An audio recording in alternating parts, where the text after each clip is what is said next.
मेरा नाम अहमद है और मेरी उम्र 20 साल है। मेरे चचा का नाम अली है और वो 50 साल के हैं। वो शहर से बाहर कपड़े का कारोबार करते हैं और इसी वजह से वो महीने में सिर्फ 2 दिन के लिए घर आते हैं। हमारे घर में मैं और मेरी चाची हैं। चाची की उम्र 30 साल है। मैं उन्हें मोहब्बत से चाची या कभी सिर्फ अब्बी जी कहकर पुकारता हूँ। वो चचा अली से 20 साल छोटी हैं। चचा ने दूसरी शादी के बाद बच्चा न पैदा करने का फैसला किया था, इसलिए चाची का जिस्म बिल्कुल ठीक ठाक था। उनका जिस्म थोड़ा सा गोल था, लेकिन मोटा बिल्कुल नहीं था और उन्हें देखकर बिल्कुल नहीं लगता था कि वो शादीशुदा हैं। वो ऐसी लगती थीं जैसे कोई नौजवान लड़की जिसे कुदरत ने बहुत खूबसूरती से बनाया हो। चचा अली महीने में सिर्फ 2 दिन घर आते हैं। इनमें से 1 दिन तो वो आराम करते हैं। अगर घर में मेहमान आ जाएं तो इन दोनों दिनों में भी चाची को वक्त नहीं दे पाते। इसी वजह से मैंने अपनी चाची की मदद करने का फैसला किया, क्योंकि मैंने उन्हें बहुत बार रोते देखा था। चचा और चाची का कमरा ज़मीन की मंजिल पर है और मेरा ऊपर की मंजिल पर है। जब मैं बावर्ची खाने से कुछ लेने नीचे आता तो चाची के कमरे से उनके रोने की आवाज़ आती थी। जब मैं पूछता तो वो हमेशा कमज़ोर सेहत का बहाना बनाकर टाल देती थीं। मैंने मदद का फैसला तो कर लिया था, लेकिन ये तब मुमकिन था जब चाची को भी उस मदद की ख्वाहिश हो, और उनके दिल में ये ख्वाहिश जगाने के लिए मैंने मंसूबा बनाना शुरू कर दिया। जब मेरी उम्र 10 साल थी तो मेरी बड़ी चाची, चचा अली की पहली बीवी, दुनिया से चली गई। बड़ी चाची के जाने के बाद चचा अली तन्हा महसूस करते थे। सब लोगों ने उन्हें दूसरी शादी करने का मशूरा दिया, लेकिन चचा अपने काम में इतना मसरूफ़ रहते थे कि उन्हें कभी वक्त ही नहीं मिला। बड़ी चाची की मौत को 5 साल हो गए थे।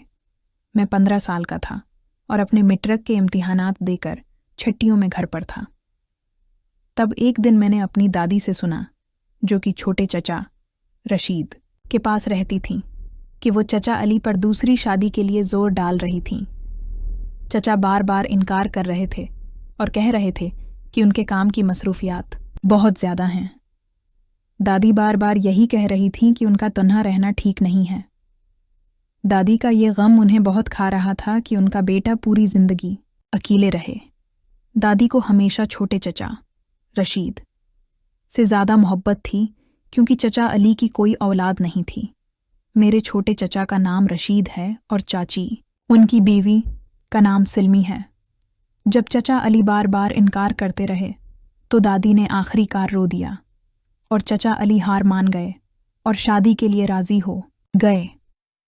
ये सब सुनकर मैं कमरे में दाखिल हुआ और चचा के पास जाकर कहा कि उन्हें शादी ज़रूर कर लेनी चाहिए, क्योंकि अब मैं बड़ा हो गया था और चचा के अकेलेपन को समझता था। ये सुनकर चचा के चेहरे से बोझ उतर गया। चचा ने फौरी तौर पर दादी से कहा कि वो रिश्ता तलाश करें। दादी मुस्कुराकर बोलें कि उन्होंने पहले ही एक लड़की पसंद कर रखी है। जब चचा ने पूछा तो उन्होंने उसका नाम रतन बताया। चचा ने सोचा और सर हिलाया। रत्न मेरे छोटे चचा रशीद की साली थीं, जिसकी उम्र 25 साल थी और उसने अपनी मास्टर्स की तालीम मुकम्मल कर ली थी। मेरा उससे बहुत अच्छा ताल्लुक़ था, क्योंकि मैं उसी के पास ट्यूशन पढ़ता था। 2 महीने बाद चचा अली की शादी बहुत सादगी से हो गई और वो रत्न को लेकर घर आ गए। शादी के 1 महीने तक चचा अली अपने पहले वाले रूटीन से ज़्यादा वक्त घर में रहे और चाची को वक्त और मोहब्बत दोनों दिए। लेकिन शादी के 1 महीने बाद ही चचा अपनी पहले वाली रूटीन पर लौट गए तो चाची हमेशा उदास रहने लगे। मैंने उन्हें खुश करने की बहुत कोशिश की, लेकिन वो थोड़ा सा मुस्कुराकर खामोश हो जाते। आहिस्ता आहिस्ता अगला महीना गुजर गया और जब चचा के आने का वक्त करीब आया तो चाची के चेहरे पर खुशी देखी। एक दिन मैं कॉलेज के लिए तैयार होकर निकला, लेकिन वहां पहुंचकर मालूम हुआ कि उसातिज़ा और कॉलेज के मालिक में तनख्वाह के बारे में झगड़ा हुआ है और उसातिज़े एहतिजाज कर रहे हैं, इसलिए कॉलेज बंद था। मैंने कुछ वक्त अपने दोस्तों के साथ गुजारा और वापस घर की तरफ चल दिया। इस वक्त मुझे इल्म न था कि आज का दिन सब कुछ बदल देगा। मैं कॉलेज से बराह रास्त घर पहुंचा और अपनी चाबी से दरवाज़ा खोलकर अंदर आया। मैं चाची को बताना चाहता था, लेकिन वो अपने कमरे में नहीं थी। न ही वो बावर्ची खाने में थीं। ये बात बहुत अजीब थी क्योंकि शादी को 2 महीने हो गए थे और वो आज तक कभी मुझे बताए बगैर कहीं नहीं गई थी। मुझे सिलमी चाची का ख्याल आया। मैंने सोचा शायद वो वहां गई हूं। मैं सीढ़ी पर चढ़ने लगा, लेकिन आखिरी कुछ सीढ़ियों पर मैं ठहर गया। मेरा दिल बहुत तेजी से धड़कने लगा। छत पर मेरे कमरे के बाहर चारपाई पर चाची बगैर ओढ़नी के बैठी थीं। मुझे बहुत सदमा लगा। मेरा दिमाग सा गया। चाची ने अपने बालों को पीछे की तरफ बांधा हुआ था और वो अपने साथ खेल रही थी। उनका जिस्म बहुत खूबसूरत था। खूबसूरती खुद शर्मा जाए। उनका जिस्म बिल्कुल ठीक था, दूध जैसे रंग में और थोड़ा सा गोल मिटूल। मैंने अपने दोस्तों के साथ बहुत सी फिल्में देखी थीं, लेकिन आज तक मैंने इतनी कुदरती और हकीकी खूबसूरती नहीं देखी थी। जिंदगी में पहली बार मैं किसी लड़की को इस तरह देख रहा था। मैं कुछ लम्हे वहीं खड़ा रहा और वापस जाने ही वाला था कि चाची की नज़र मुझ पर पड़ी। उन्होंने फौरी अपनी ओढ़नी दरस्त की और एक हल्की सी चीख निकाली। मैं भी फौरी तौर पर नीचे की तरफ मड़कर चल दिया। मैं गुस्से में बड़बड़ाकर कह गया कि सीढ़ी का दरवाज़ा बंद रखा करें। उन्हें अंदाज़ा न हुआ कि मैं वहां काफ़ी देर से खड़ा था। मैं बाइक पर सवार होकर शहर में घूमने लगा। मुझे नहीं मालूम था कि अब मैं चाची का सामना कैसे करूंगा। अगर उन्होंने चचा को सब कुछ बता दिया तो क्या होगा। जब बाइक चलाते चलाते थक गया तो मैं घर की तरफ चल दिया। अब तक शाम हो चुकी थी। मैं सीढ़ी पर चढ़कर अपने कमरे में चला गया। चचा अली अगले दिन शाम को आने वाले थे और मैं घबराहट में था। मैं अपने बस्तर पर लेटा ही था कि दरवाज़ा खटखटाया गया। मैंने हिम्मत करके अंदर आने का कहा। चाची दरवाज़ा खोलकर अंदर आ गईं। वो अब नहाकर नए कपड़ों में थीं। उनके बाल अब भी गीली थीं और वो टी शर्ट में थीं। वो बहुत खूबसूरत लग रही थीं। इसी लम्हे मुझे एहसास हुआ कि अब मैं अपनी चाची को चाची की नज़र से नहीं, बल्कि एक खूबसूरत औरत की नज़र से देख रहा हूं। चाची मेरे बस्तर पर बैठ गईं। हम दोनों कुछ लम्हे खामोश बैठे रहे। फिर चाची बोलने लगीं। चाची ने कहा, अहमद, मैं बहुत शर्मिंदा हूं। मुझे अपने कमरे में तैयार होना चाहिए था। मैं छत पर गई थी क्योंकि वहां रोशनी बेहतर है, लेकिन मुझे ख्याल न था कि तू इतनी जल्दी आ जाएगा। मैं वादा करती हूं कि आइंदा से एहतियात करूंगी। अब बराह करम उसका किसी से जिक्र मत करना, खास तौर पर चचा से बिल्कुल नहीं। मुझे बहुत अच्छा महसूस हुआ। मैंने उन्हें हड़ताल की बात बताई और कहा, चाची, मैं भी शर्मिंदा हूं। अगर मुझे इल्म होता तो मैं ऊपर न आता। चाची ने मेरे सिर पर हाथ रखा और कहा, मुझे उम्मीद है कि ये बात हमेशा के लिए भूल जाओगे। मैं सिर हिलाया, लेकिन हकीकत ये थी कि अब कुछ भी आम नहीं रहा था और सब कुछ बदल गया था। चाची के जाने के बाद मैं बहुत देर तक उनके बारे में सोचता रहा। मुझे उन्हें दोबारा देखना था, लेकिन कैसे, ये समझ नहीं आ रहा था। रात के खाने के बाद मैं सोने की कोशिश कर रहा था, लेकिन नींद बिल्कुल नहीं आ रही थी। मेरे जहन में सिर्फ चाची का ख्याल था। मैं बीदार रहा और कमरे से बाहर निकल आया। बाहर बल्ब जल रहा था और उसकी रोशनी में मुझे तार पर चाची के कपड़े नजर आए। मैं समझ गया कि वो उन्हें नीचे लाना भूल गई हैं। मैंने फौरी तार से कपड़े उतार लिए और उन्हें सूंघा तो एक खास खुशबू आई। ये खुशबू चाची के इत्र की थी, जो वो हमेशा लगाती थीं। इस खुशबू को सूंघते ही मुझे लगा जैसे मैं चाची के पास हूं। मैं अपने कमरे में गया और अपने बस्तर के नीचे ये कपड़े छिपा दिए। इस रात मुझे बहुत अच्छी नींद आई। अगली सुबह नाश्ते पर चाची बहुत खुश नजर आ रही थीं, शायद इसलिए कि आज शाम को चचा अली आने वाले थे। आज जम्हा था और कॉलेज से तातील हो गई थी। मैं घर आते ही चाची ने मुझे काम पर लगा दिया, खाना बनाने और घर साफ करने में। मैं उनका हाथ बटा रहा था। शाम को चाची बहुत थकी हुई लग रही थी। चाची ने कहा, अहमद, मैं बहुत थक गई हूं। मैं नहाकर तैयार हो जाती हूं। तुम्हारे चचा आने ही वाले हैं। तुम भी थक गए होगे, जाकर आराम कर लो। रात का खाना हम सब मिलकर खाएंगे। मैं सर हिलाया और अपने कमरे में चला गया। मुझे चचा अली की खुशकिस्मती पर रश्क आ रहा था। तब अचानक मुझे एक ख्याल आया और मैं तेजी से अपने बिस्तर से उठा और नीचे आ गया। बावर्ची खाने से नहाने की आवाज़ आ रही थी। मैं आहिस्ता से चचा और चाची के कमरे का दरवाज़ा खोलकर अंदर गया और सीधा खिड़की की तरफ गया। खिड़की 4 पल्लों वाली थी और आगे हमेशा पर्दा रहता था। मैंने आखिरी खिड़की की चटखनी खोल दी, पर्दे को सामने से थोड़ा सा सरकाया और कमरे से निकल गया। मैं अपने कमरे में जाकर लेट गया। आधे घंटे बाद घर की घंटी बजी। दरवाज़ा खुलने की आवाज़ और चचा अली की आवाज़ आई। चचा शायद मेरा पूछ रहे थे। मैं अपने कमरे से नीचे गया। चचा को सलाम कहा तो उन्होंने मेरी पढ़ाई के बारे में सवालात करना शुरू कर दिए। थोड़ी देर में चाची आ गईं और हमें खाने की मेज़ पर बुलाया। मैं और चचा फौरी तौर पर खाने की मेज़ पर चले गए।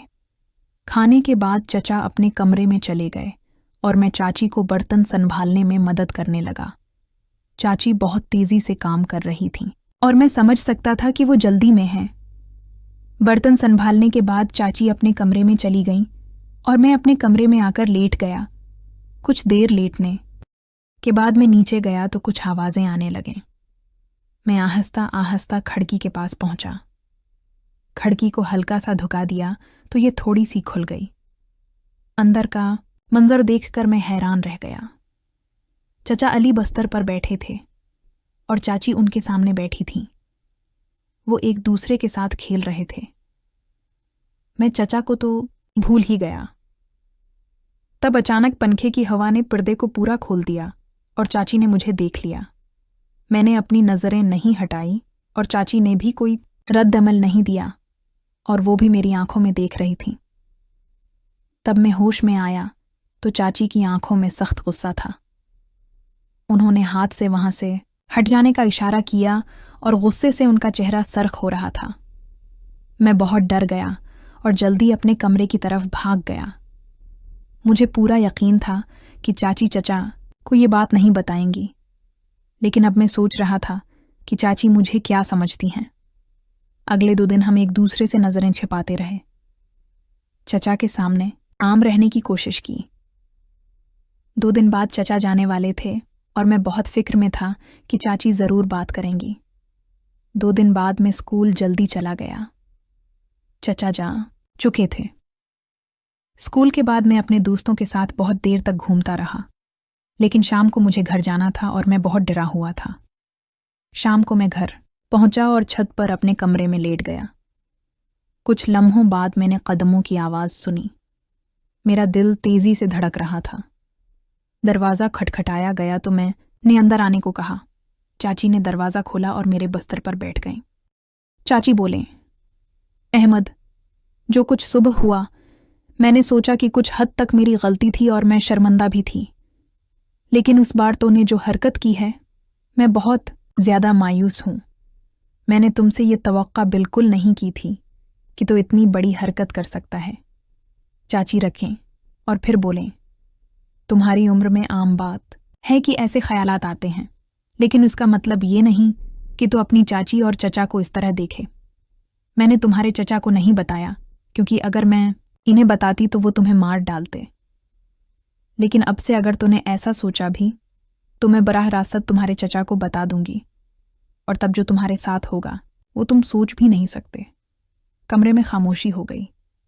मैंने हिम्मत करके बात शुरू की। मैंने कहा, चाची, जो सुबह हुआ उसमें मेरी कोई गलती नहीं थी। अगर मुझे इल्म होता कि आप छत पर हैं तो मैं कभी ना आता, लेकिन जब मैंने आपको बगैर ओढ़नी के देखा तो मुझे नहीं मालूम क्या हुआ। और सच्ची बात है कि आज तक मैंने आपसे ज़्यादा खूबसूरत औरत नहीं देखी। मैं जानता हूँ जो मैंने किया वो गलत था और मैं बहुत शर्मिंदा हूँ।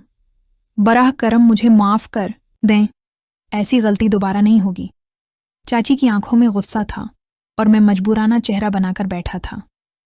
चाची गुस्से से बोले, तो फिर ये बता, जब मैंने तुम्हें देख लिया था तो फिर तुम वहां क्यों खड़े रहे, हट क्यों नहीं गए? मैं डरते डरते बोला, चाची, मुझे उस वक्त कुछ समझ नहीं आ रही थी, लेकिन आपने भी तो मेरी आंखों से नजरें नहीं हटाईं। आप मेरी आंखों में आंखें डाले देख रही थीं। चाची कुछ लम्हों के लिए खामोश हो गईं। वो जानती थीं कि मैं सच कह रहा हूं। कुछ लम्हों के लिए वो भी बेखुद हो गई थीं, लेकिन तब अचानक उनकी आंखों में गुस्सा दोबारा आ गया। वो उठ खड़ी हुई और मेरे चेहरे पर एक सख्त थप्पड़ रसीद किया। उसके बाद वो कुछ कहे बगैर मेरे कमरे से निकल गईं। अगले कई महीनों तक चाची ने मेरे साथ बहुत अच्छे से बात नहीं की और मैं भी हमेशा उनसे नज़रें छिपाता रहा। लेकिन फिर आहिस्ता आहिस्ता कुछ उर्से बाद सब कुछ दोबारा आम होने लगा। उसके बाद अगले 5 सालों तक मैंने बहुत कोशिश की कि दोबारा कभी मुझे मौका मिले, लेकिन मौका नहीं मिला। चाची अक्सर मुझे गौर से देखती थीं, लेकिन वो हमेशा ऐसे काम करती थीं जैसे कुछ नहीं देखा। 5 साल गुजर गए और अब मेरी उम्र 20 साल हो गई। चचा अली ने मेरा दाखिला हमारे शहर की एक यूनिवर्सिटी में करा दिया था ताकि चाची तन्हा न हो। मैं यूनिवर्सिटी में आखिरी साल में था और गर्मियों की छुट्टियों में बिल्कुल फारिग था। इसी दौरान चचा अली ने फ़ोन करके चाची को बताया कि वो अगले 2 या 3 महीने तक घर नहीं आ सकेंगे। शायद इसी वजह से चाची अब पहले से ज़्यादा परेशान रहने लगें। चाची की परेशानी देखकर मैं सिल्मी चाची के पास गया। मैंने उन्हें बताया कि रत्न चाची हर वक्त रोती रहती हैं और बहुत ज़्यादा परेशान हैं। सिल्मी चाची अपनी बहन की बात सुनकर बहुत फिक्रमंद हो गईं और फौरी मुझे साथ लेकर घर चल दें। सलमी चाची सीधा रत्न के कमरे में गए। रत्न इस वक्त भी रो रही थीं और अपनी बहन को देखकर उन्होंने अपने आंसू छिपाने की कोशिश की। सलमी चाची ने फौरी तौर पर अपनी बहन को गले लगा लिया। रत्न मेरी तरफ पलटें और कहा, अहमद, तुम अपने कमरे में चले जाओ। मैं वहां से निकलकर उनके कमरे की खिड़की के बाहर खड़ा हो गया और मैं दोनों को बस्तर पर बैठी देख सकता था। उनकी आवाज़ें भी सुन रहा था। तब रत्न बोले, आपी, अब मैं अकेले रहकर बहुत थक गई हूं। फिरहाद, चचा अली तो 50 साल की उम्र में हैं, लेकिन मेरी उम्र सिर्फ 30 साल है। मुझे भी ये ख्वाहिश है कि मेरा शौहर हर वक्त मेरे साथ रहे और मुझे मोहब्बत से देखे। जब घर आते हैं तो बहुत थके होते हैं और सिर्फ 2 दिन रहते हैं, फिर पूरा 1 महीना मैं तन्हा रहती हूं। रत्न बोले, ऐ काश अब तुम मेरी बहन की जगह मेरी बेहतरीन दोस्त होते तो मेरी जिंदगी बहुत अच्छी हो जाती। ये कहकर रत्न हंस दें और सिल्मी चाची ने भी हंसते हुए कहा, बेहतरीन दोस्त नहीं तो क्या हुआ, अहमद तो है। सिल्मी चाची आंख मारते हुए बोले। रतन ने फौरी अपने मन्ना पर हाथ रख लिया। उन्हें यकीन नहीं हुआ कि उनकी बहन ने ये बात कही, लेकिन खिड़की के बाहर ये बात सुनकर मेरे कानों पर भी यकीन नहीं हुआ। मैंने अपना नाम सलमी चाची के मना से सुना। रतन फौरी उठकर बैठ गईं और थोड़ी सी नाराज होकर बोले, अब कैसी बेवकूफ़ी की बात कर रही हो। मैंने पिछले 5 सालों में उसे अपना ही समझा है, कुछ तो लिहाज क्या करो। सलमी चाची एक बार फिर बोले, देखो रतन, मैंने हमेशा से नोट किया है कि अहमद हमेशा तुम्हें देखता रहता है। आखिर तुम एक खूबसूरत और जवान औरत हो और वो भी अब जवान हो गया है। मेरे कानों पर यकीन नहीं रहा। मुझे लगा कि रत्न गुस्से में आ जाएंगी, लेकिन रत्न बिल्कुल खामोश थीं, जैसे कुछ सोचने में महू हूं। मैं ये देखकर बहुत हैरान हुआ। रतन मेरी बात के बारे में सोच रही थीं। ये इदराक मुझे परेशान कर दिया। वो दोनों अब बस्तर पर बैठी थीं। कुछ लम्हों के लिए रत्न सोचती रहीं और फिर बोले, मैंने भी ये बात महसूस की है कि वो मुझे कुछ अंदाज में देखता है, लेकिन मैं उम्र में उससे 10 साल बड़ी हूं, तो वो अपने से इतनी बड़ी औरत को आखिर मोहब्बत से देखेगा। उसे तो आसानी से अपनी उम्र की लड़की मिल सकती है, तो वो बड़ी उम्र की औरत से कैसे मोहब्बत कर सकता है। सलमी चाची बोले, ऐ मेरी भोली बहन, तुम्हें अभी बहुत कुछ सीखना बाकी है। हर मर्द अपनी उम्र की लड़की को पसंद नहीं करता। कुछ मर्द अपने से बड़ी उम्र की औरत को और कुछ मर्द अपने से बहुत कम उम्र की लड़की को पसंद करते हैं, लेकिन उनमें बड़ी उम्र की औरत को पसंद करने वाले मर्द ज़्यादा होते हैं। जब वो मर्द बड़ी उम्र की औरत को देखते हैं तो उनसे मोहब्बत हो सकती है। रतन बोले, तुम इतनी यकीनी बात आखिर कैसे कह सकती हो? तुम ऐसे कह रही हो जैसे किसी मर्द ने खुद तुम्हें बताया हो। सलमी चाची बोले, हाँ, मुझे बताया है, और किसी ने नहीं बल्कि रशीद उनके शौहर ने ही मुझे ये सब बताया है। पहले मुझे भी यकीन नहीं था, लेकिन जब उसने बताया तो मुझे पूरा यकीन हो गया। मैं सानिया हूं। मेरी उम्र 40 साल है और मैं एक शादीशुदा औरत हूं। मेरी शादी इस वक्त हुई जब मैं 24 साल की थी। अल्लाह ने मुझे एक बेटे की मां बनाया, लेकिन मैं आज भी जब आईने में खुद को देखती हूं तो महसूस होता है कि वक्त ने मेरी खूबसूरती को और भी निखार दिया है। मैं एक स्मार्ट औरत हूं। मेरे लंबे बाल, आंखों में काजल की लकीर और गोरी रंगत है। अक्सर मोहल्ले की औरतें कहती हैं कि सानिया, तुम पर तो शादी के बाद भी कोई फर्क नहीं पड़ा, लेकिन अंदर से मेरा दिल जानता था कि फर्क पड़ चुका था।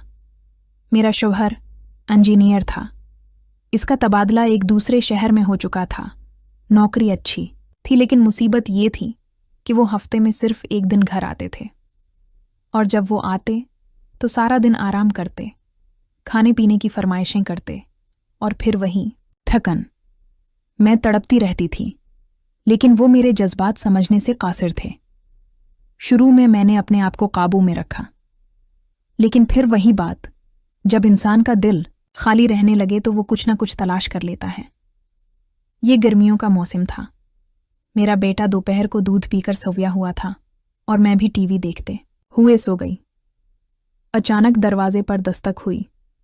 मैंने दरवाजे के पीछे से आवाज दी कि बाहर कौन है। बाहर से मर्दाना आवाज आई, बीबी कालीन खरीदना है। मैंने झांक कर देखा तो एक मजबूत जिस्म वाला पठान दरवाजे पर खड़ा था। उसकी उम्र 50 साल के करीब थी। वो पसीने में शराबूर, हाथ में 2-3 कालीन थामे। गर्मी के आलम में उसकी शख्सियत में एक अजीब कशिश थी। मैंने एक लम्हा सोचा, फिर कहा, भाई अंदर आ जाओ। वो कालीन उठाए अंदर आया। सहन में आकर कालीन जमीन पर रख दिए। मैंने दरवाजे के कोने से बाहर देखा। पूरी गली सुनसान थी। मैंने फौरन दरवाज़ा बंद कर लिया। मैंने कर्सी की तरफ इशारा किया। मैंने कहा, भाई यहाँ बैठ जाओ। वो खामोशी के साथ बैठ गया। कहने लगा, बीबी थोड़ा पानी मिल सकता है। मैं किचन में गई और बोतल लाकर उसके सामने रखी। उसने गिलास भरकर एक सांस में पानी पिया। वो साथ साथ मुझे देख रहा था। ऐसा लग रहा था जैसे मेरी रख्सार के अंदर तक झांक रहा हो। मेरा दिल जोर जोर से धड़कने लगा। मैं झुककर कालीन देखने लगी, लेकिन उसकी नज़रें मुसलसल मेरे जिस्म पर थीं। मैंने हल्की मुस्कुराहट के साथ कहा, इतनी गर्मी में तुम ये सब उठाकर फिरते हो, तुम्हारी बड़ी हिम्मत है। वो थोड़ा सा शर्माया, फिर आहिस्ता से कहने लगा, हिम्मत भी है बीबी, लेकिन कभी कभी इंसान को सिर्फ रोजी के लिए सब कुछ करना पड़ता है। मैंने उसके हाथ को गौर से देखा। सख्त और बहुत मजबूत थे। मुझे यूं लगा जैसे वो हाथ किसी औरत को छू लें तो वो कांप जाएगी। अचानक उसने सवाल किया। कहने लगा, बीबी आप अकेली रहती हैं? उसकी बात सुनकर मेरा गला खशक होने लगा। मैंने कहा, हाँ, मैं अक्सर अकेली रहती हूं। मेरी बात सुनकर वो मुस्कुराने लगा। इसकी मुस्कुराहट में अजीब जुर्अत थी। मेरी सांसें तेज हो रही थीं। मुझे लग रहा था कि फजा में कोई अनदेखा खेल शुरू होने वाला था। मैंने जानबूझकर उसके करीब जाकर उसके कालीन को हाथ लगाया।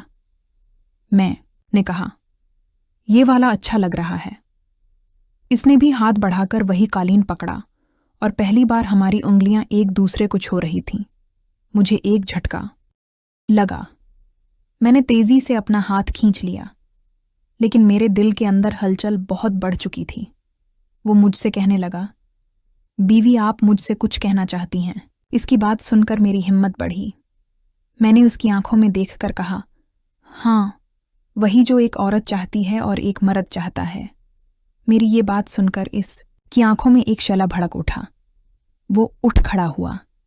मेरा दिल कांप रहा था, लेकिन जिस्म जैसे खुद ब खुद रखने को तैयार नहीं था। मैंने कहा, पहले तुम नहा लो, तुमसे पसीने की बदबू आ रही है। वो मुस्कुराकर कहने लगा, हौसलखाना किधर है? मैंने हाथ के इशारे से उसे बाथरूम का रास्ता बताया तो वो अंदर चला गया। मैं तेजी से अपने कमरे में गई। कमरे में स्प्रे किया, पर्दे खींचे और बस्तर के कोने पर बैठ गई। मेरा दिल धड़क रहा था, जैसे अभी सीना फाड़कर बाहर आएगा। थोड़ी देर के बाद दरवाज़ा खुला और वो तौलिया लिपीटे कमरे में दाखिल हुआ। इसका चौड़ा सीना देखकर मैं हैरान हुई। ऐसा लगा जैसे कोई पहाड़ी शेर मेरे सामने खड़ा था। वो मुस्कुराता हुआ बस्तर पर बैठा। मेरा दिल चाह रहा था कि मैं अपनी आंखें बंद कर लूं और इस वक्त को यहां रोक दूं। बस यही वो लम्हा था जहां से मेरी कहानी ने वो मोड़ लिया जिसका मैंने कभी सोचा नहीं था। कमरे की फजा बदल चुकी थी। खिड़की से आती हल्की हवा और सामने तौलिया लपेटे वो बैठा हुआ था। ये सब कुछ किसी ख्वाब की तरह लग रहा था। मेरे दिल की धड़कन कानों तक सुनाई दे रही थी। मैंने हिम्मत की और इससे कहा, इतना काम करने के बाद तुम थकते नहीं हो? वो मुस्कुराकर कहने लगा, बीबी जी थकन है, लेकिन सामने आप बैठी हैं। थकन भला कहाँ बाकी रहती है। इसकी बात सुनते ही मेरे अंदर की औरत जैसे जाग उठी। इसकी बातों में वही गर्मी थी जिसकी मुझे कमी महसूस होती थी। शवहर के होते हुए भी मैं जैसे अधूरी रहती थी और आज अजनबी मुझे भरपूर तौजा दे रहा था।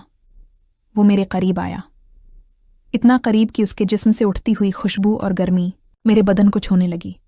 वो कहने लगा, मेरे घर वाले बहुत दूर हैं, यहां तो सिर्फ मैं रोजी के लिए आया हूं। कभी सोचा भी नहीं था कि ऐसी बात भी किसी से करूंगा। मैंने उसकी बात सुनकर अपनी नजरें झुका लीं, लेकिन मेरा दिल चाह रहा था कि वो मेरी तरफ देखता रहे। कमरे की खामोशी में बस दिलों की धड़कन थी। उसने आहिस्ता से मेरे हाथ पर अपना हाथ रखा। मैं कांप गई, लेकिन पीछे हटने के बजाय मैं खामोश बैठी रही। वो कहने लगा, बीबी जी, इंसान उनका नसीब कभी कभी ऐसे मौके देता है जैसे आज दिया है। मैंने आंख उठाकर उसको देखा।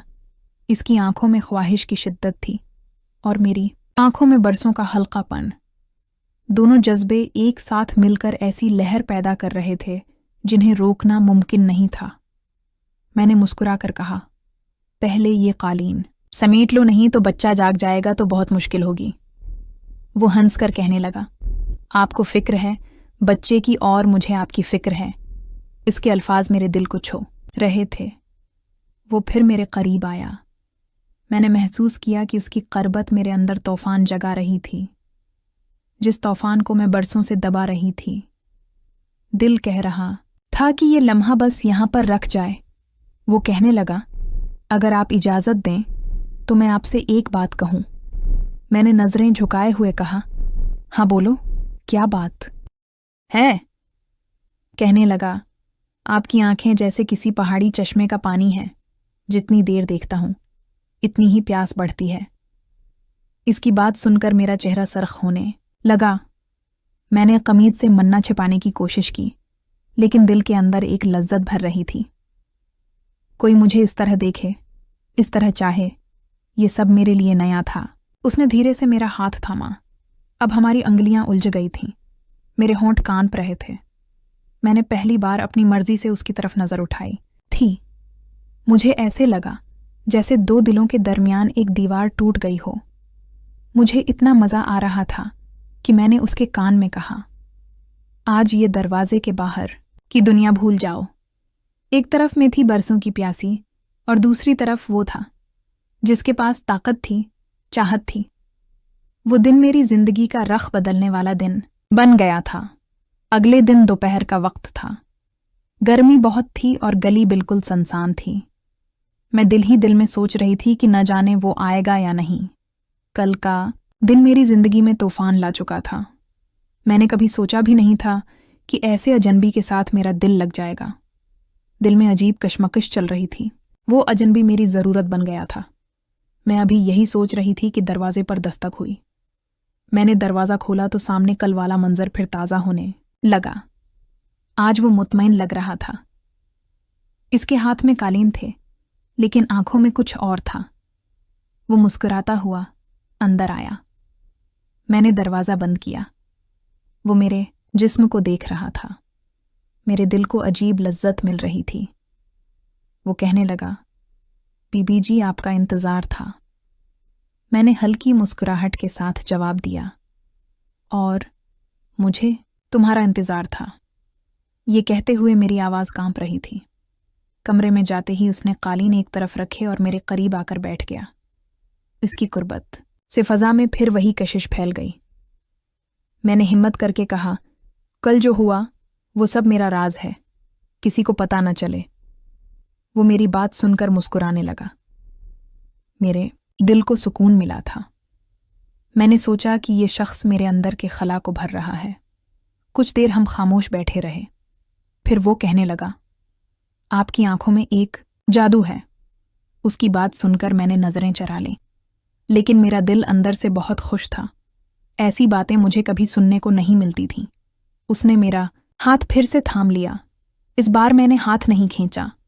यूं लगा जैसे दोनों के दरमियान एक नया रिश्ता वजूद में आ चुका हो। मेरी सांस तेज हो रही थी, लेकिन दिल चाह रहा था कि ये लम्हा कभी ख़त्म न हो। मैंने आहिस्ता से कहा, तुम जानते हो कि मेरा शौहर हफ्ते में सिर्फ एक बार आता है, बाकी दिन में बस तन्हा रहती हूँ। वो धीरे से कहने लगा, बाकी दिन की सारी तन्हाई अब मेरी है। आपका दिल अधूरा नहीं रहेगा। इसकी बात सुनकर मैं कांप उठी। इसके अल्फाज मेरे अंदर की प्यास को बढ़ा रहे थे। कमरे में इतनी खामोशी थी कि हम दोनों की धड़कन साफ सुनाई दे रही थी। अचानक मेरा बच्चा जाग गया। मैं भागकर कमरे से बाहर आई तो देखा बच्चा रो रहा था। मैंने गोद में उठाकर दूध पिलाया। वो पठान कमरे से बाहर खामोशी से आया और फासले पर बैठ गया। मैंने हैरत से उसको देखा। वो कहने लगा, बीवी बच्चे का हक पहले है। ये सुनकर मेरे दिल में उसके लिए मजीद नरमी आने लगी। जब बच्चा सो गया तो मैं फिर उसके पास आई। वो हल्की मुस्कुराहट के साथ मुझे देख रहा था, जैसे कह रहा हो, अब ये लम्हे हमारे हैं। वो आहिस्ता से कहने लगा, बीबी राज छिपाना मुश्किल होता है, लेकिन आपकी आंखों ने मुझे सब सिखा दिया। अब ये रास्ता तय हो चुका है। मैं खामोश रही, लेकिन दिल से बात मान चुकी थी। मुझे पता था कि अब ये सिलसिला रखने वाला नहीं था। वो दिन भी ख़त्म हुआ। उसने जाते हुए कहा कि कुल में फिर आऊँगा। मैं दरवाज़ा बंद करके देर तक उसके बारे में सोचती रही। दिल कह रहा था कि कल का दिन और भी खतरनाक होगा। अगले दिन मेरा दिल अजीब सी बेचैनी में था। अगले दिन वो आया, कहने लगा, बीबी आज आपका चेहरा कुछ अजीब लग रहा है, जैसे इंतज़ार ने रोशनी बढ़ा दी हो। मैं उसकी बात सुनकर शर्म। मैं बरामदे से निकलकर स्टोर रूम में दाखिल हुआ। मेरा दिल धक धक कर रहा था। स्टोर रूम की अलमारी के पीछे छिपते हुए मेरे हाथ कांप रहे थे। मैंने अपनी सांस रोक ली, किसी भी आवाज़ से डरता हुआ। आज मैं पूरी तरह बेखौफ था, हालांकि मेरे अंदर का हर रेशा मुझे डराना चाह रहा था। मैं वहां बैठा, आंखें फाड़ फाड़ कर बाहर देखने लगा, हर हरकत पर नजर रखे हुए। पहले तो मुझे खाला कहीं नजर नहीं आए। मेरी सांसें रख रख कर आ रही थीं। फिर अचानक पानी की आवाज़ आई, एक नर्म शूशे की सी आवाज़ जिसने मेरे दिल की धड़कनों को और तेज कर दिया। मैं फौरन समझ गया कि खाला भी टाइल्ट इस्तेमाल कर रही हैं। पानी की आवाज़ ने मेरे अंदर एक अजीब सी बेचैनी पैदा कर दी। पानी बंद होने की आवाज़ के साथ ही मैंने अपनी आंखें और बड़ी कर लीं, हर चीज़ को गौर से देखने लगा। फिर वो नजर आए, खाला। मेरा दिल एक बार फिर जोर से धड़का। उन्होंने अपनी शलवार फर्श पर गिरा दी, जो शायद उन्होंने साइड में ही उतारी होगी। मेरी निगाहें उनके हर हरकत पर टिकी हुई थीं। फिर उन्होंने कमीज भी उतार कर फर्श पर फेंक दी। मेरा मन ना खश्क हो रहा था। खाला वहीं फर्श पर बैठ गईं। मैं आंखें फाड़ फाड़ कर बाथरूम में देख रहा था। उन्होंने अपना पछला हिस्सा फर्श पर रखा और अपने कपड़े धोने लगे। मैं उन्हें बड़े मजे से देख रहा था, ये महसूस करते हुए कि उनका सारा वजूद मेरे सामने है। उनका जिस्म एक खजाने की तरह था, जो बहुत ही खूबसूरत और प्रकशिश लग रहा था। जैसे जैसे खाला कपड़ों पर साबन लगा रही थीं, मेरी बेचारी बढ़ती जा रही थी। वो अच्छी तरह से रगड़ रही थीं, हर कपड़े को साफ करने में महू थीं। मैं पूरी तरह तैयार हो चुका था। मेरा जिस्म गर्म हो रहा था। अम्मी अभी तक फौजी वाले घर से नहीं आई थीं। ये सोचकर मुझे एक अजीब सी राहत महसूस हो रही थी। मैंने एहतियात से दरवाज़ा बंद कर दिया, ये सोचकर कि जब उम्मी आएंगी तो दरवाजे पर दस्तक देंगी और मैं बाहर निकल जाऊंगा। लेकिन अभी जो मंजर मेरे सामने था, उसे देखने की ख्वाहिश ने मुझे बेचैन कर दिया था। मैं पहले भी ऐसे मनाजर देख चुका था, लेकिन आज की कैफियत मुख्तलिफ थी। मेरा दिल चाह रहा था कि मैं बार बार ये मंजर देखूं, हर हरकत को अपनी आंखों में बसाने की कोशिश करूं। खाला अंदर अपने काम में मसरूफ थीं, बिल्कुल बेखबर कि उनका भांजा उन्हें बहुत करीब से देख रहा है और हर हरकत से लुत्फ अंदोज हो रहा है। फिर खाला ने कपड़े धोकर साइड पर रख दिए और नहाने लगे। जैसे ही उन्होंने साबन लगाना शुरू किया, मेरी बर्दाश्त खत्म होती जा रही थी। मेरा दिल धड़क रहा था, एक अजीब सी गर्मी मेरे बदन में दौड़ रही थी। मैं अंदर जाने का सोचने लगा, लेकिन डर के मारे रख गया। उसके बाद खाला ने वो काम किया जो उन्होंने पहले भी नहाते हुए किया था। उन्होंने अपने हाथ से खुद को सुकून देना शुरू किया। वो पहले वाले दिन की तरह थोड़ी पीछे हुए और पीछे वाली दीवार से टेक लगाकर बैठ गईं। ये सारा मंजर देखकर मेरी हालत और बिगड़ गई। मेरे होंठ सूख गए। मैं अपनी सांसें रोके हुए था। मैं उठा और बाहर सहन में आया। मेरे पांव लड़खड़ा रहे थे। मैंने बाथरूम के दरवाजे पर दस्तक दी। अंदर से खाला की आवाज आई, कौन है? मैं नहा रही हूँ। मेरी आवाज कांप रही थी जब मैंने कहा, मैंने भी नहाना है। खाला ने जवाब दिया, बाद में नहा लेना। मैंने शरारत से आहिस्ता आवाज में कहा, क्या मैं आपके साथ नहा सकता हूँ? खाला की आवाज में नाराजी थी। चल बेशरम, तूने तो शर्म बिल्कुल ही छोड़ दी है। मैंने इसरार किया। अच्छा दरवाजा खोल दें, कोई भी नहीं है। खाला ने कहा, भाग जाओ यहां से। मैंने वादा किया, मैं बस नहाऊंगा और कुछ नहीं करूंगा। पक्का वादा है? खाला ने पूछा, अब जाते हो या नहीं? मैंने कहा, ठीक है, अच्छा है खाला, हम दोस्त भी तो हैं। मुझे लग रहा था कि खाला दरवाजे के पास ही हैं क्योंकि उनकी आवाज बहुत करीब से आ रही थी। वो आहिस्ता बोल रही थीं और मैं भी आहिस्ता ही बात कर रहा था। खाला ने कहा, मुझे कोई चीन से नहीं लेना, तुम तो हर वक्त बस। मैंने बात काटते हुए कहा, अच्छा एक बात तो मान लो खाला। उन्होंने पूछा, क्या? मैं थोड़ा सा झुका और आहिस्ता से कहा, अपने बाल तो साफ कर लें। मैं हंसने लगा। खाला ने कहा, चल अब चला जा, मुझे नहाने दो। अगर अम्मी ने देख लिया तो पता नहीं किया सोचेगी। तुम तो मुझे बदनाम करने पर तले हुए हो। मैंने कहा, मैं जाता हूँ, आप साफ कर लो ना। खाला ने जल्दी से कहा। जल्दी जल्दी कहाँ, अब जाओ। मैं जल्दी से वहां से हटा और स्टोर रूम में चला गया और देखने लगा। खाला फर्श पर पीछे को टेक लगाकर बैठी हुई थीं, जिससे मुझे अंदाजा हो गया कि जब खाला मुझसे बात कर रही थीं तब वो दरवाजे के पास ही थीं। मेरी नजरें उनके जिस्म पर टिकी हुई थीं। मैंने खाला का चेहरा देखा तो उनके चेहरे पर एक हल्की सी मुस्कुराहट थी। वो बहुत खूबसूरत लग रही थीं। इनकी आंखों में एक चमक थी। आज के बाद खाला फिर से वही काम करने लगे जो पहले कर रही थीं। मैं बड़े गौर से देख रहा था, हर हरकत को महसूस कर रहा था। वो एक ही हाथ से सब कुछ कर रही थीं। उनके चेहरे पर इत्मीनान की कैफियत थी। उनके साथ साथ में भी खुद को सुकून दे रहा था। मेरा दिल तेजी से धड़क रहा था। थोड़ी देर बाद वो सुकून में आ गईं। इनके जिस्म में एक राहत की लहर दौड़ गई। मैं ये सब बड़े गौर से देख रहा था, हर पल को महसूस कर रहा था। मेरी आंखें उनके हर हरकत पर मरकूज थीं। मैं उनकी हर सांस को सुन रहा था। इसके बाद मैं बरामदे में आ गया। मेरे पांव अब भी कांप रहे थे। मुझे पता था कि अब खाला बाहर निकलने वाली हैं। मैंने अपने आप को संभाला, अपने जज्बात पर काबू पाने की कोशिश की। मेरे आने के 5 मिनट बाद खाला बाहर निकले और सहन में आकर उन्होंने अपने कपड़े डाले और अपने बाल संवारने लगे। तब मैं भी सहन में आ गया। मेरा वजूद अब भी गर्म था। मैं खाला के सामने तो आ गया, लेकिन अब मुझे उनसे की हुई बातों पर शर्म आ रही थी। मैं उनसे आंखें नहीं मिला पा रहा था। मेरा सिर झुका हुआ था। खाला ने एक बार मेरी तरफ देखा। इनके चेहरे पर हल्की सी मुस्कुराहट थी। फिर वो बोले, अब बताओ क्या कह रहे थे? मैं खामोश रहा। मेरा गला सूख गया था। खाला ने दोबारा पूछा, अब बोल क्यों नहीं रहे? इस वक्त तो तोते की तरह बोल रहे थे और मुझे तंग कर रहे थे। अब बोलती क्यों बंद हो गई है? मैंने हिकलाते हुए कहा कि मैं कब बोल रहा था? खाला बोले, जब मैं बाथरूम में थी और तुम बेशर्मों की तरह मुझे तंग कर रहे थे। और अब मिना को ताला लगा लिया है। मैंने पूछा, क्या आप नाराज होंगी? खाला ने कहा, नहीं, नाराज नहीं हूं। फिर उन्होंने पूछा, बोलो क्या कर रहे थे? मैंने कहा, मैंने तो इतना ही कहा था कि मैंने नहाना है।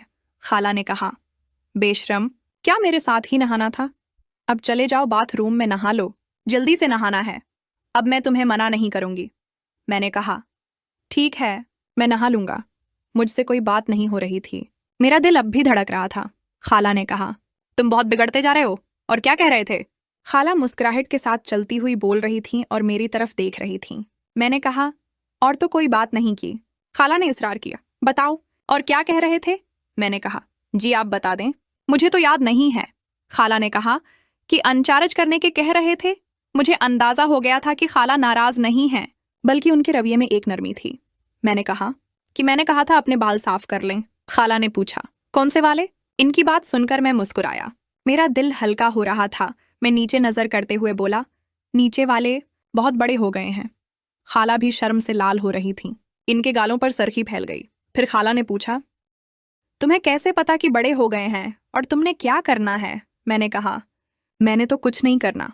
खाला बाल सुखाने के बाद अंदर जाने लगे और मुझे भी कहा, अंदर आ जाओ। मैं उनके पीछे पीछे चला गया। मेरे दिल में एक अजीब सी घबराहट थी। वो ड्रेसिंग टेबल के सामने खड़ी होकर बालों में कंघी करने लगी और मैं पीछे खड़ा आईने से उन्हें देखने लगा। खाला भी आईने से मुझे देख रही थी और हंस रही थी। इनकी आंखें और भी प्यारी लग रही थीं। इनमें एक चमक थी। उन्हें देखते हुए मुझे दादी उम्मा की बात याद आ गई कि जब उन्होंने कहा था, अगर नरगिस तुम्हारी खाला ना होते तो तुम्हारी शादी उनके साथ कर देते। आईने के सामने खड़े होकर मुझे अपने अंदर शुहर वाली फीलिंग आ रही थी। ये महसूस हो रहा था कि मेरी बीवी भी इसी तरह खड़ी होगी और मैं उसे उसी तरह पीछे से देखकर मुस्कुरा रहा हूँगा। मैं अपनी सोचों में गुम था कि खाला बोले, तुमने बताया नहीं, तुमने बाल साफ करवा के क्या करना है? मैंने थोड़ी हिम्मत की और पीछे से उन्हें पकड़कर साथ लगा लिया। मेरे हाथ उनके ऊपर थे। मैंने महसूस किया कि वो कांप रही हैं। मैं बोला कि मैंने वैसे ही कहा था बाल साफ कर लें। खाला ने कहा, अच्छा छोड़ो ना मुझे, बाल तो सीधे करने दो। मैंने कहा, ऐसे ही कर लो। तब खाला बोले, ऐसे नहीं हो रहे, बैठ के करने हैं। वो मुझसे खुद को छुड़ाने लगे, लेकिन मैंने उन्हें नहीं छोड़ा। मैंने पीछे पड़े उस स्टूल पर बैठने की कोशिश की। खाला बोले, तुम्हें नहीं बैठना, मैंने बैठना है। मैंने उन्हीं के अंदाज में कहा, एक ही बात है ना खाला। खाला, मैं बैठ देता हूँ, आप ऊपर बैठ जाएं। खाला बोले, बहुत बेशरम हो, दरवाज़ा भी खुला है। मैंने कहा, अम्मी जान घर पर हैं और वो कमरे से नहीं आ सकती। खाला ने कहा, जाओ इन्हें देखो और दरवाज़ा भी बंद कर दो। मैं जल्दी से उन्हें देखने गया। वो अपने कमरे में ही लेटी हुई थी। मैंने सहन का भी जायजा लिया और कमरे में आ गया, दरवाज़ा बंद किया और खाला से कहा कि वो पीछे पड़े इस स्टूल पर बैठ जाएं।